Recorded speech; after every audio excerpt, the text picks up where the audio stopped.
बिस्मिल्लाहिर्रहमानिर्रहीम। अस्सलामुअलैकुम वरहमतुल्लाहि वबरकातुहू। मरियम किचन में खुश आमदीद। उम्मीद करती हूँ कि मेरे तमाम देखने वाले व्यूअर्स अपने अपने घरों में हैरोफियत से होंगे। अल्लाह ताला से दुआ करती हूँ कि अल्लाह ताला आप सबको अपने हिफ्ज़ व ईमान में रखे, दीन दुनिया आखिरत की तमाम खुशियाँ आप सबको देखनी नसीब फरमाए और अचानक आने वाली तकलीफ, मुसीबत और बला से अल्लाह ताला आप सबकी हिफाजत फरमाए। आमीन सुम आमीन। व्यूअर्स, आज मरियम किचन में हम बनाने जा रहे हैं लेफ्ट ओवर चावल की खीर। जी तो व्यूअर्स, यहाँ पे आप देख सकते हैं कि ये रात के बचे हुए चावल हैं जिनकी हम खीर बनाएंगे। और व्यूअर्स, 3 लीटर दूध जो है वो हम इस्तेमाल करेंगे खीर बनाने के लिए। और सबसे इम्पोर्टेंट बात व्यूअर्स, यहाँ पे हम मेजरमेंट के लिए इस्तेमाल करेंगे चाय वाला कप, वो कप जो आम रूटीन में हम घर में इस्तेमाल करते हैं, ये आप देख सकते हैं। और व्यूअर्स, खीर बनाने के लिए हमें किन किन इंग्रेडिएंट की जरूरत है वो हम आगे चल के आपको रेसिपी में बताएंगे। तो आए देखते हैं बचे चावलों की खीर कैसे बनती है। जी तो व्यूअर्स, यहाँ पे आप देख सकते हैं कि चूल्हे पे हमने पतीली चढ़ा दी है और इसमें हमने 2 कप पानी के ऑलरेडी पहले ही डाल के रख दिए थे। आप देख सकते हैं कि पानी बहुत अच्छी तरीके से गर्म हो चुका है।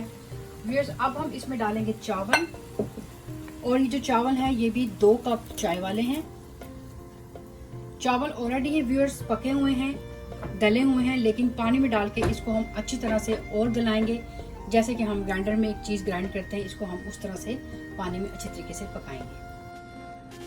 जी तो व्यूअर्स, यहाँ पे आप देख सकते हैं कि चावल बहुत अच्छे तरीके से सॉफ्ट हो चुके हैं और पानी भी इसके अंदर से ड्राई हो चुका है। व्यूअर्स, इस स्टेज पे आके हम चूल्हे को कर देंगे बंद।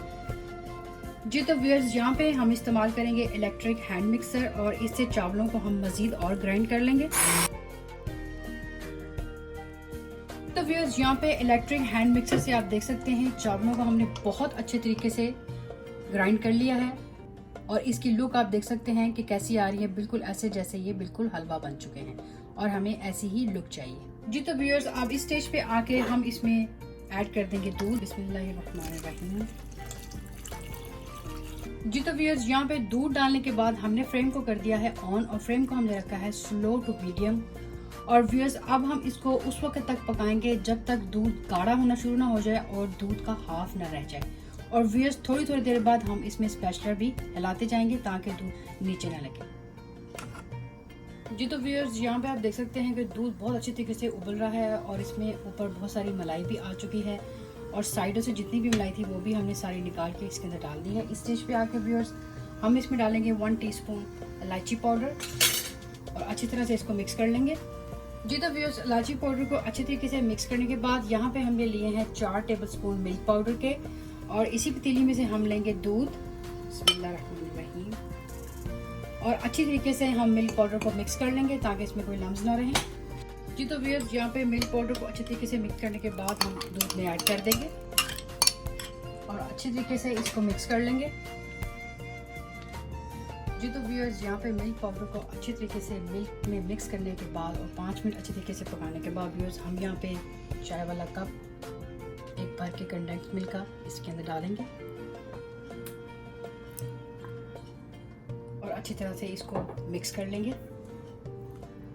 जी तो व्यूअर्स, यहाँ पे कंडेंस मिल्क डालने के बाद और अच्छी तरीके से 5 मिनट उसको पकाने के बाद इसमें हम डाल देंगे बादाम। और बादाम हमने यहाँ पे लिए हैं 3 टेबल स्पून, छिलके के उतार के हमने इसको लेंथ में बारीक बारीक काट लिया है। आप अपने टेस्ट के हिसाब से ज़्यादा भी डाल सकते हैं। अब इसको अच्छी तरीके से हम मिक्स कर लेंगे।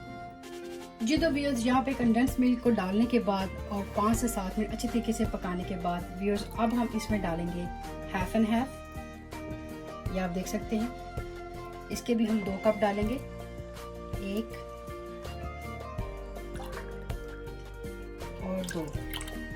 व्यूअर्स, अब इसको भी हम अच्छी तरीके से मिक्स कर लेंगे। जी तो व्यूअर्स, यहाँ पे हमने हाफ एंड हाफ डाला है। हाफ एंड हाफ डालने के बाद मुसलसल हमने इसको 10 से 15 मिनट अच्छे तरीके से स्पैचुला की मदद से इसको हमने मिक्स किया है, क्योंकि हाफ एंड हाफ डालने के बाद दूध बहुत जल्दी गाढ़ा हो जाता है। तो आपने इसको मुसलसल 10 से 15 मिनट चूल्हे के पास खड़े होके स्लो टू मीडियम फ्लेम पे आपने स्पैचुला को अच्छे तरीके से दूध में हिलाते रहना है ताकि दूध जो है वो आपका नीचे ना लगे। और व्यूअर्स, यहाँ पे आप देख सकते हैं कि खीर की जो रंगत है वो भी चेंज हो चुकी है और इसमें से बबल भी बन रहे हैं और आप देख सकते हैं ये गाढ़ी भी होनी शुरू हो चुकी है और काफ़ी हद तक ये गाढ़ी हो चुकी है। व्यूअर्स, इसको हम सिर्फ 5 से 7 मिनट और पकाएंगे और इसको हम ठंडा करेंगे, क्योंकि ठंडा करने के बाद खीर जो है वो और ज़्यादा गाढ़ी हो जाती है। जी तो व्यूअर्स, खीर हमारी बिल्कुल रेडी हो चुकी है, ये आप देख सकते हैं।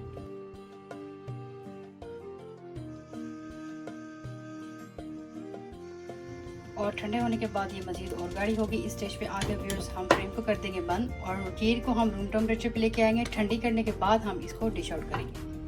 जी तो व्यूअर्स यहाँ पे हम आपको दिखाते चलें कि खीर जो है अभी कम्प्लीटली रूम टेम्परेचर पे नहीं आई, लेकिन आप देख सकते हैं कि इसके ऊपर मलाई जो है वो बन चुकी है और ये आप देख सकते हैं ये कितनी गाढ़ी हो चुकी है और मज़ीद ये और गाढ़ी होगी। और व्यूअर्स माशाल्लाह से यहाँ पे आप देख सकते हैं हमारे पास मिट्टी के बर्तन हैं जिसको पंजाबी में मिट्टी की ठूठियाँ भी कहा जाता है। इसमें हम खीर जो है वो इंशाल्लाह भरेंगे इस तरह से। जी तो व्यूअर्स यहाँ पे आपने देखा है माशाल्लाह से हमने खीर के अंदर कोई शुगर ऐड नहीं की, क्योंकि कंडेंस्ड मिल्क और मिल्क पाउडर और हाफ एंड हाफ हमने ये सब खीर में डाले हैं और ये बहुत स्वीट होते हैं, इसलिए हमें ज़रूरत महसूस नहीं हुई और शुगर डालने की। और व्यूअर्स अगर आप ज़्यादा मीठा पसंद करते हैं तो आप अपने टेस्ट के हिसाब से इसमें और शुगर या कंडेंस मिल्क जो है वो डाल सकते हैं। अब इस तरह से हम सारे बर्तन जो है वो भर लेते हैं। माशाल्लाह से व्यूअर्स आप देख सकते हैं कि मिट्टी के कटोरों में हमने चावल की खीर को जो है वो निकाल लिया है और माशाल्लाह से आप देख सकते हैं कि पिस्ते और बादाम से हमने इसको डेकोरेट भी कर लिया है और माशाल्लाह से ये रबड़ी की तरह बनी है और बहुत ही लजीज बनी है। आप इसको ज़रूर ट्राई कीजिएगा। व्यूअर्स मैं उम्मीद करती हूँ कि आज की चावलों की खीर की रेसिपी आपको बहुत अच्छी लगी होगी और अगर अच्छी लगी तो उसको लाइक कीजिएगा, फैमिली और फ्रेंड के साथ इसको शेयर कीजिएगा और कमेंट बॉक्स में आपकी राय से मुझे ज़रूर आगाह कीजिएगा। व्यूअर्स इसी के साथ अपना और अपने घर वालों का बहुत ढेर सारा ख्याल रखिएगा और मरियम को भी दुआ में याद रखिएगा इस खूबसूरत दुआ के साथ कि अल्लाह और उसके हबीब सल्लल्लाहु अलैहि वसल्लम के हवाले मरियम को दे इजाज़त। इंशाल्लाह ज़िंदगी रही तो मिलेंगे नेक्स्ट टाइम किसी नेक्स्ट डिलीशियस रेसिपी के साथ। तब तक के लिए अल्लाह हाफिज़। अस्सलामु अलैकुम व रहमतुल्लाहि व बरकातुहू।